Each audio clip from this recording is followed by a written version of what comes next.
It was really early on the 4th.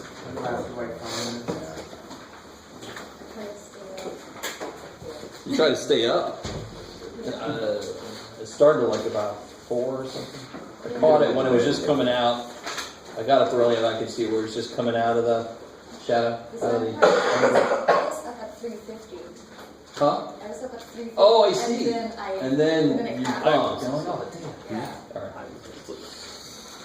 It's always freaky when it totally goes under, and then you can suddenly see it better. It's like that rosy glow. It's kind of cool. Yeah. Yeah. I saw the other one, like years ago. Was it last year or 2 years ago? Yeah, I know. It was not too long ago. Yeah. And it was, I think it was a better time. It was like 11 or something, yeah. All right. Section 6.5. As promised, these, all I want to do today is introduce the ideas, and then next time we'll fill in the details. 6.5 and 6.6 both deal with non-right triangles, so then you might think, what the hell do trig functions have to do with that? Which is a good thing to think, actually.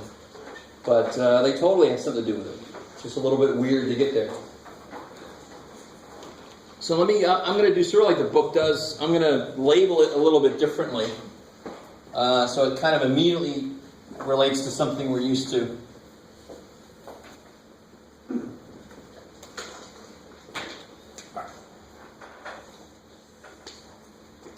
So we call this, I'm going to call this side C. So this will be angle C.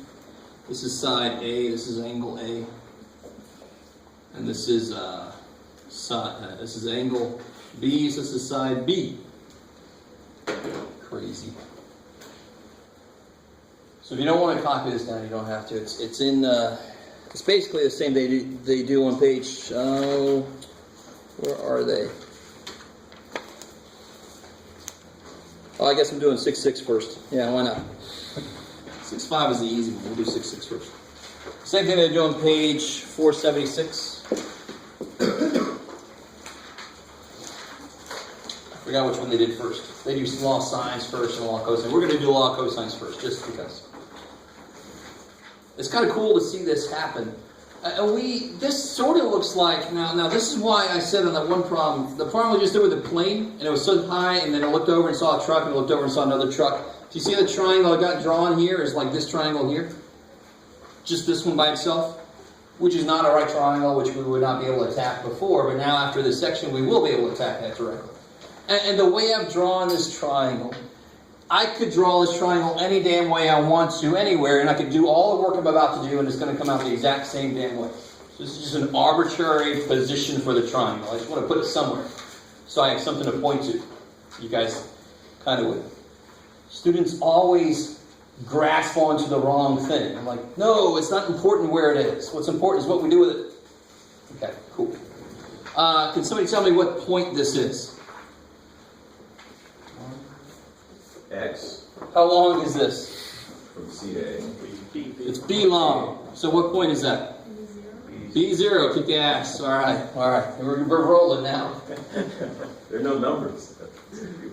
You should be okay with that. Come on. What point's this? I should have started there. 0, 0. 0, 0. Kick ass. Sorry. Now, that point's going to be the weird one. That point's going to be the hard one to get. AC. See, Is it A raised to B? say again. A raised to B? Neato. No, let's not do that. Because you could do that forever. Just take S's. B to the C. How about C minus B? No. So let's try to figure this out. Let's figure this out using right triangles, because that's the only damn thing I know. Right? So if I drop this straight down, isn't that a right triangle now? If you pretend like Jeff drew this correctly? There you go. You guys kind of with me? Alright, now let's see if you guys can handle what I'm about to do here. I'm going to use this angle here, even though it's not in this triangle. I could be really careful, and I could do this one as 180 minus C, and I could do all that kind of shit, and it would just take me longer to get there.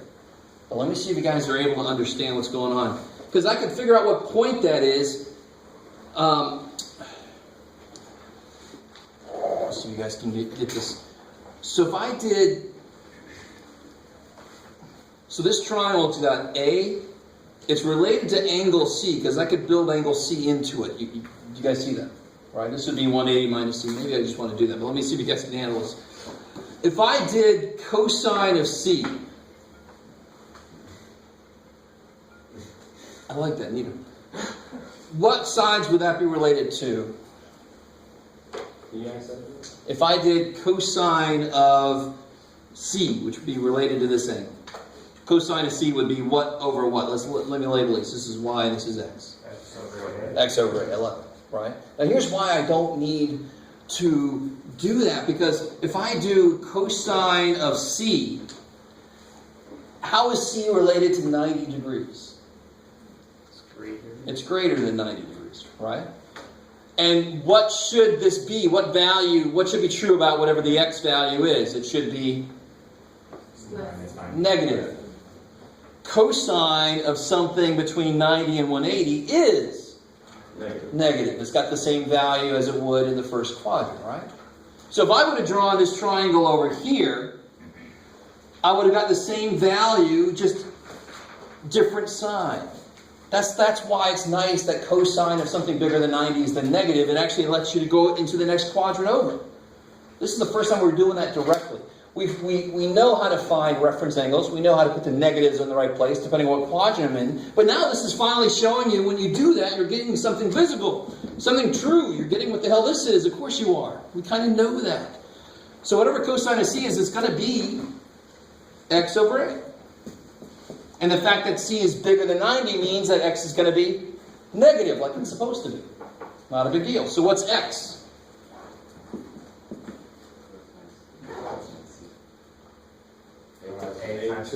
A cosine C. Okay, cool. I like it. I think it's what you guys said. I couldn't hear you. So this is A cosine C. Let's try that again, Jeff. This is A cosine C. So what do you think this is going to be? That's incredible. A sine C, right? You try to make your, angles are always uppercase letters. Sines are always lowercase letters. All right, that's weird as shit. Right. So, what's this point? A cosine C. Yeah. A cosine C, A sine C. X piece, Y piece. Would it be negative A cosine C? It won't be.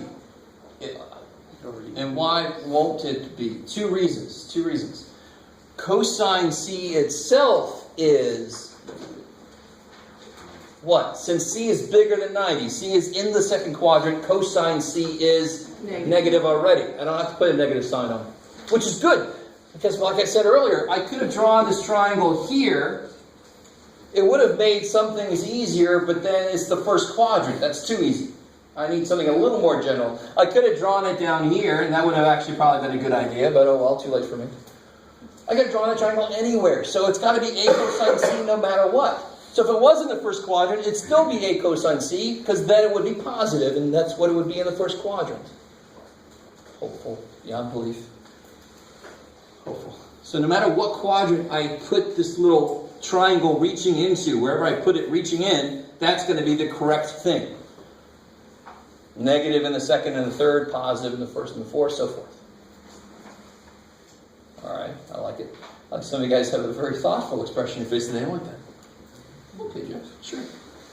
Alright.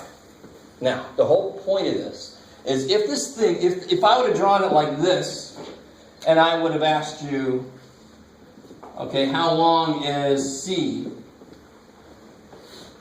You would have been able to tell me very quickly. Right? How long is C? A squared plus B squared is C. So C would be square root of A squared plus B squared, right? Originally that. Easy. So what I'm doing is, okay, what happens to that rule if I have something that's not a right triangle? So I still want to figure out how long is C. And how do you figure out how long C is? What are the points that define C? A cosine C. Yeah, and then you use the distance formula, which is really just based on Pythagorean theorem, believe it or not. But what is the distance formula? So I want to figure out the distance for C. So let me just call that C. Let's call it square, so I don't have some big ass square root hanging over me.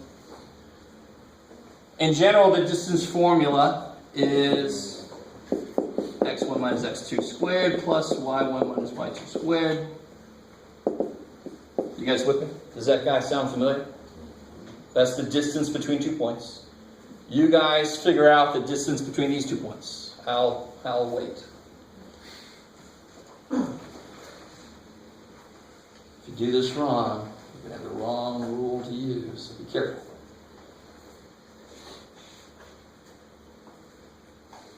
Some neat stuff happens.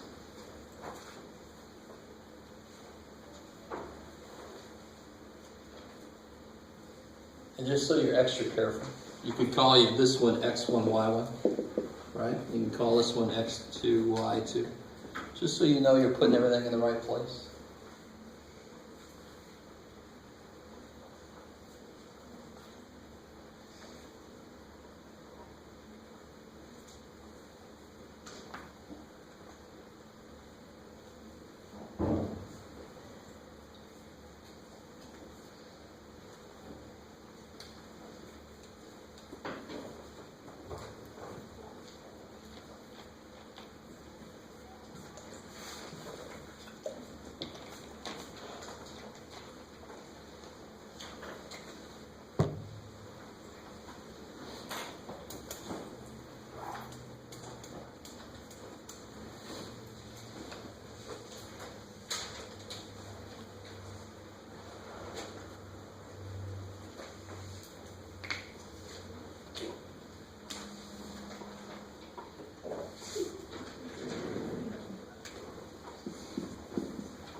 So it's a cosine C minus b squared plus a sine C minus 0 squared.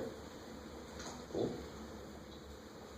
So again, these expressions for the points that I've come up with are independent of where the triangle was. So what triangles does this work for? Every triangle that you can imagine, right? Cool. Yes, ma'am. It's a plus B or Minus. Yeah, because remember the whole idea of distance formula is based on making this into a right triangle and then saying how far is this x2 minus x1 or x1 minus x2, right? That's how far it goes, right? That's the length of it. If I can figure out the lengths of the sides of the triangle, then I can do Pythagorean theorem on it. Yeah. Does it matter if it?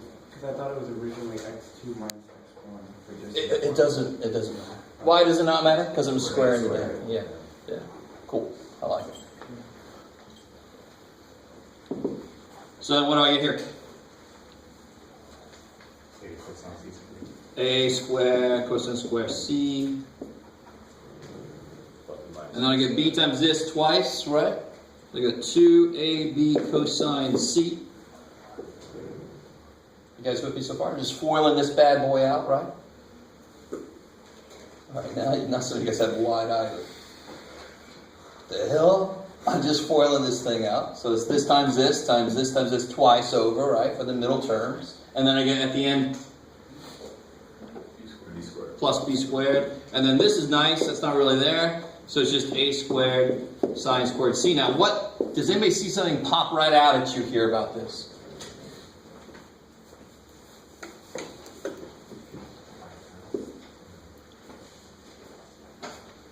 Whenever you have an expression with trig functions is kind of like all over the damn place, you start to look for identities. And there is an identity I can use.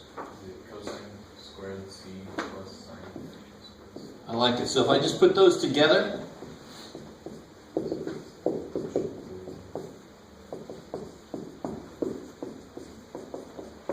So I just moved that over there, right? I could take an a squared out, and it'd be sine squared plus cosine squared is 1. So I get a squared times 1. Take an a squared out, and you're left with sine squared cosine squared, which is 1. You guys see that? No. All right. Take an a squared out. What do you get? A squared times Sine squared plus c. Yeah. sine squared c plus cosine squared c. And what's sine squared of angle plus cosine squared of the same angle? 1. That's our most basic identity that we've got. All right? Plus blah, blah, blah. So I get a squared c squared equals a squared plus b squared. Okay, that looks familiar. Minus 2ab cosine c. So what this really is, one way you can look at this is that that's the adjustment because c is not 90 degrees. If my angle c had been 90 like it was here, what's cosine of 90 degrees? 0. Yeah, so then that goes away and we get our Pythagorean theorem. So Pythagorean theorem is a specific case to this more general rule.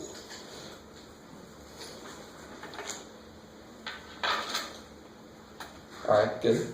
Now I have expectant looks on our faces. So let's immediately do something concrete with this. Because that was remarkably vague and theoretical. If I have a triangle, 3, 4, 6. So too bad for you, it's not 3, 4, 5. If it was 3, 4, 5, it'd be 90 degrees. That'd be too bad. Why would 3, 4, 7 not make any sense? So you guys can figure this out. If I would have put a 7 there, why am I full of shit? Yeah, I'd have to. How wide would this have to be so that it'd have to open all the damn way? So it'd just be a straight line. You guys understand that? So this side can't be 7 or greater.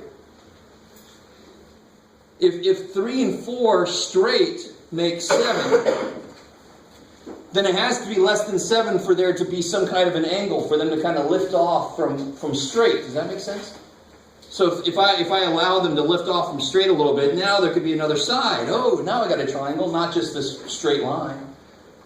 Very interesting thing to keep in mind, what I just said. A quick check to make sure the triangle can actually exist. Right? Not a phrase you're used to hearing. Does the triangle exist? So it has to be less than the two sides of that, right? Yeah, and what you can do is you actually can, in general, any third side has to be less than the sum of the other two sides. Right? Any side could throw the thing off. Right? So you can just do that check for everybody. So sure enough, 4 is less than 3 and 6.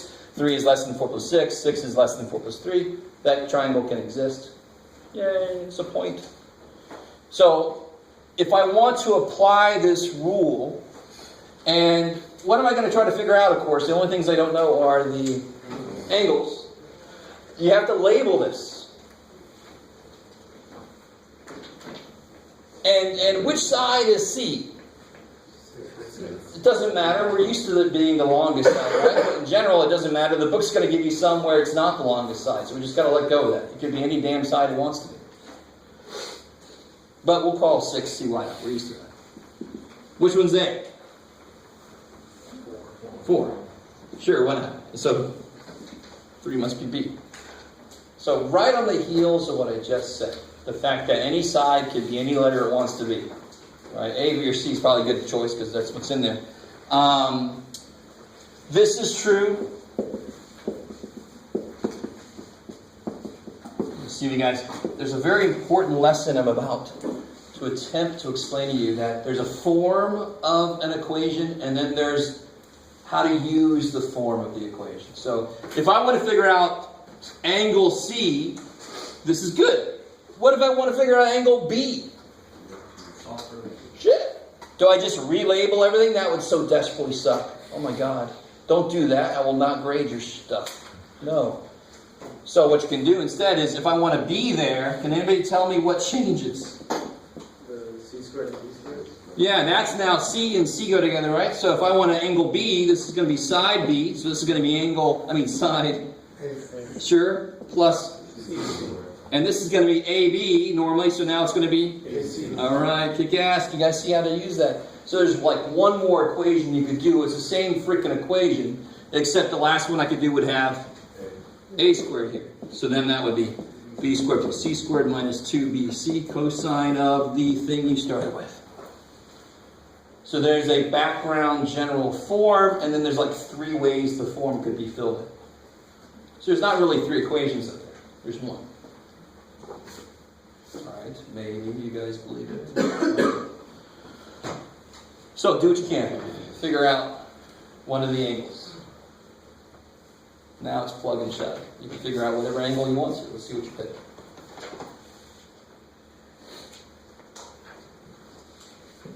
Just plug and chug.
Alright, so I want to show you something kind of nifty when you do this in the calculator, but So you just put in the numbers? yeah, dude. So what happens almost all the time? The concept takes forever to explore. This equation took a while to create back when they didn't even have this freaking equation that existed. It didn't exist yet. So it takes a while to create the damn thing. So all that work means that to use it is really damn simple. So if you've taken stats like many of you have, the equations in there get gross. It takes a while for your instructor to explain it. If they're a good instructor, they explained it, where the hell it came from. And then to use it, it was like plug this stuff in and plug it in. Yeah, that's how you use them. So here, I think most of us probably did C. Figured out angle C maybe, I don't know. So just plug and chug. So that's 6 squared, 4 squared, 3 squared minus twice, 4 times 3, times cosine of, I don't know. This is what it should look like to set up to figure out angle C. Right? Now here's where people order operations. Never goes away. You don't go, well, that was back in math 110. No. It's always freaking there, right? For some reason, everybody thinks, not everybody, but I can just add 24 somehow amazingly and get cosine C by itself, for example. That's a neat one, right? No, why not? Why can't I just, that's 24, right? Minus 24, add 24, you get cosine C by itself. Yay! Well, that's bullshit. Yeah, it's multiplied, you gotta divide. So be careful about that kind of thing, or else you get these weird-ass angle does not exist. It must freaking exist. We said that the triangle should exist. It has to have an angle there. So I get 36 minus 16, minus 25, divided by negative 24, right?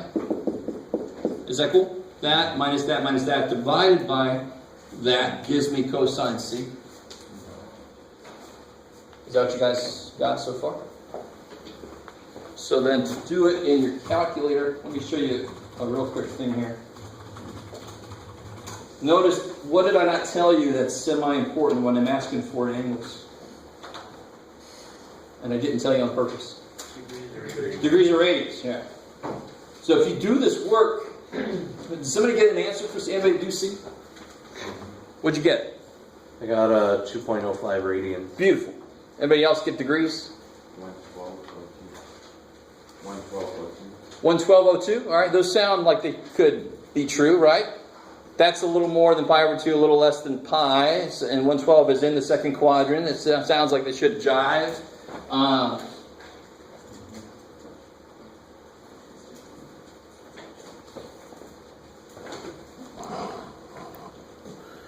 Look over that way. There you go. The color scheme has not changed. Go ahead. Alright, so let's see how we put this stuff in there. So they got 36 minus 25 divided by negative 24. I get something. So then you get, now how do I, that's cosine C, right? So of course, how do I get angle C? Inverse cosine. Good. Inverse cosine of that.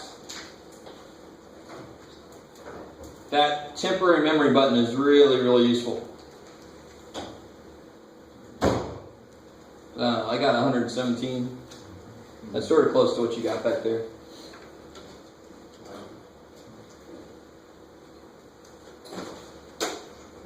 That's about right. Now, what if I had wanted radians instead? Change the mode. Just change the mode. Yeah, just change the mode. You don't have to, let's say 0.3 degrees. You don't have to use the conversion formula, right? You just change the mode, go to mode, change it to radians. You don't even have to input everything again. You just, oh, well, yeah, no, you do. It's too bad for us. If I would have done this the other way, it would have been fine. So I got 36 minus 25 divided by negative 24. Because for some reason I can't do 36 minus 25. There's 2.05. Cool. Right.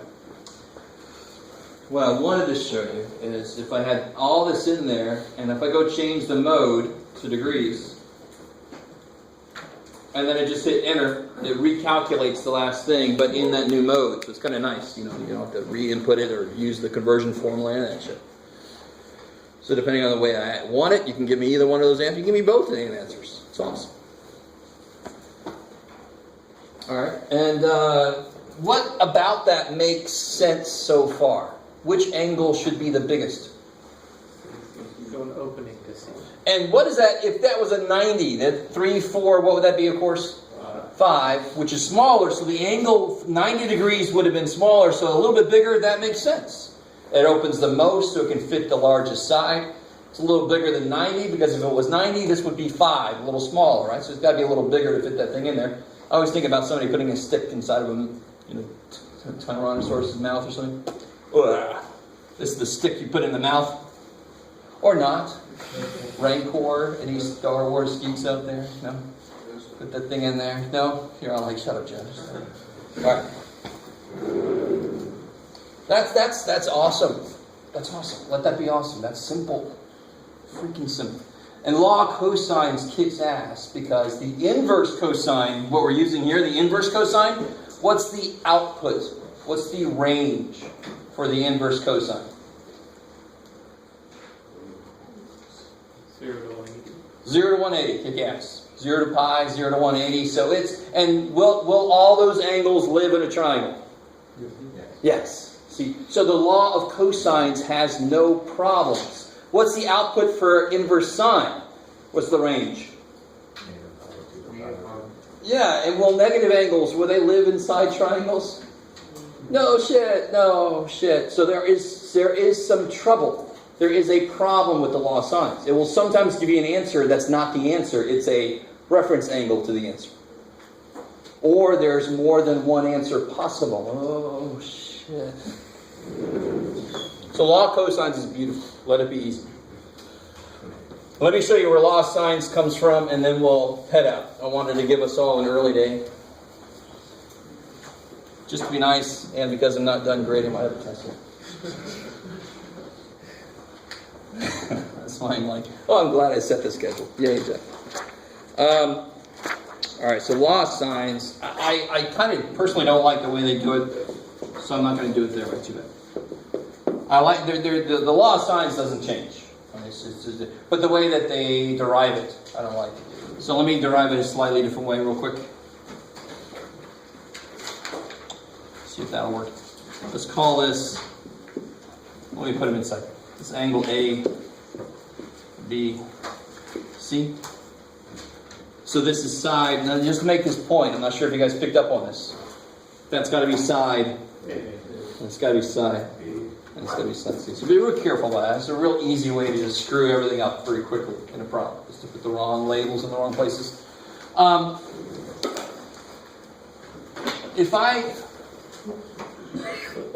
Can somebody come up with one way? So this is two right triangles here, right? What's one way to identify that height, how long that height is? All right, good. Sine of C.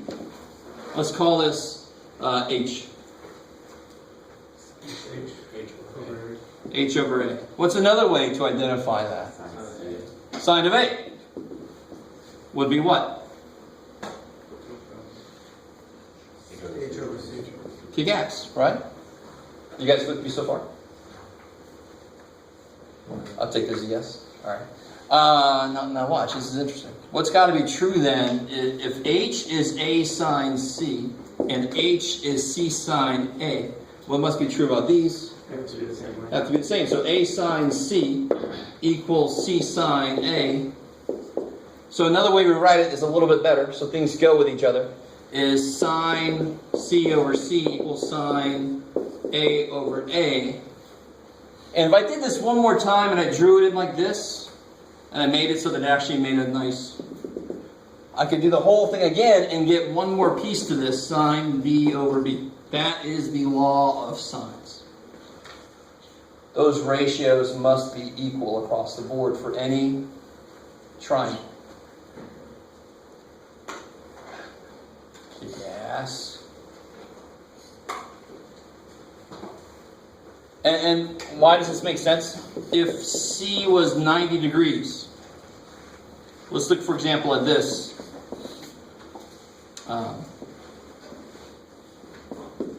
So then I've got this situation here.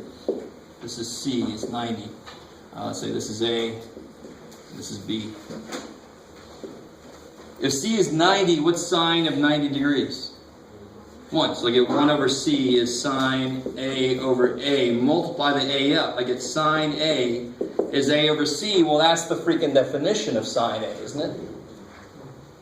Alright, so we always have to, if we generalize something we know, we always have to be able to recapture the old stuff that we knew before.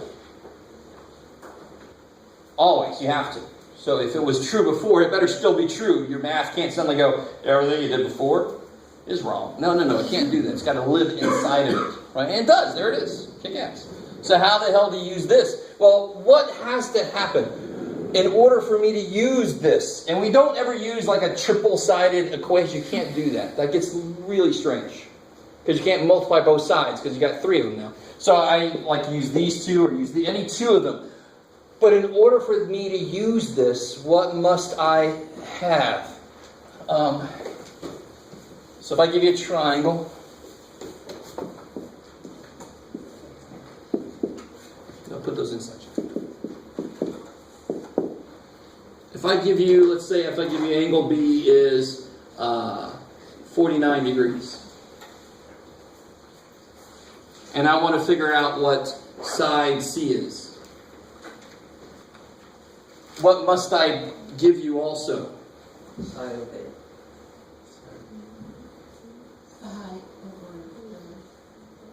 So I know angle B, right?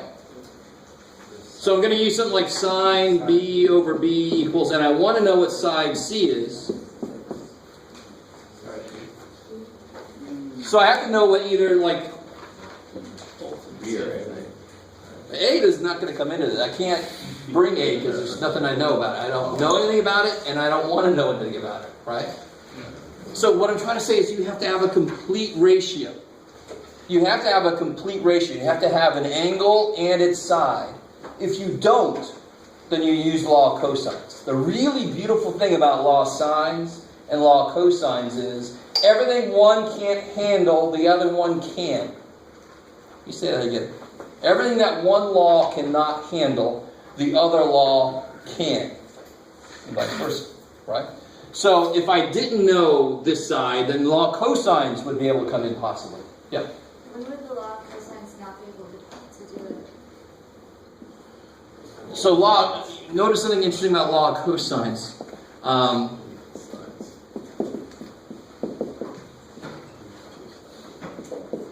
Where's the C in relation to these sides? Where's that angle in relation to sides A and B? It's in between. So if I know two sides and an angle that's not between them, then law of cosines goes to shit. So watch this. So if I know B is 3, let me change up what I said earlier. If I know B is 3, C is, who knows, 7, sure. And I'm trying to figure out what angle C is. Why can I not use law of cosines? Because you don't know angle A. Yeah, I don't know angle A. I don't know the angle that's between the two sides that I know. Do you see that? But why is law of sines cool? Can I make this one of these ratios? Yeah. Yes, for C, or for B. There you go. That's better, Jeff. For B, I know the angle and I know its side. I can make a complete ratio. Therefore, law of sines works. Right? Okay.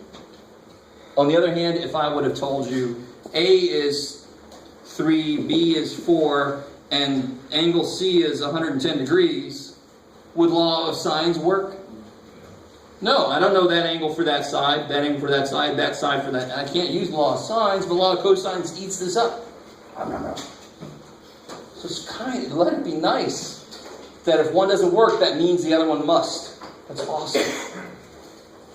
So real quick, how would I set this up then? It would be sine of 49 over 3 equals sine of, I don't know, over 7. Now let's see if I made one that actually exists. It's real easy with law of sines to make a triangle that doesn't exist. Because I don't know where that third side is, do I? So there's no check I can make to make sure that so when I make a test, I actually work it all out before I give it to you. Sometimes I make the key while you're working on it, and that kind of sucks, by the way. How do I solve for angle C? Possible. Yeah, multiply the 7 up and take an inverse sine. Of course, make sure that your calculator's in the right units. Does that work? I'm curious now. I think that might not work. Let's see.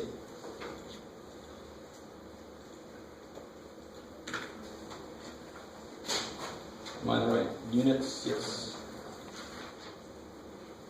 Divided by what is it? 3. Good. That's a beautiful example. So that triangle wouldn't exist. So how would I... Why would that happen? Because this number here is bigger than what? Bigger than... No. What's the largest output for sine? Meaning, what's the largest input for inverse sine? What's the largest sine can be? 1. So that means that this is bigger than 1. So that means I would go back and change that side to maybe, just to be safe, make it a 4. Wouldn't that make this smaller? So if I made that 7 into a 4... Let's see if that's enough. No, still. So I have to make it like a 2 or something. You guys understand that? I mean, it's fine that that's not working. It doesn't mean anything bad. It just means that this triangle can't exist the way. I'd have to make it 2 maybe that would work. Because then the inside here would be within the domain of this. That's enough of that. We'll get into the details next time. So we finished chapter 6 today. Oh, cool. Thank you.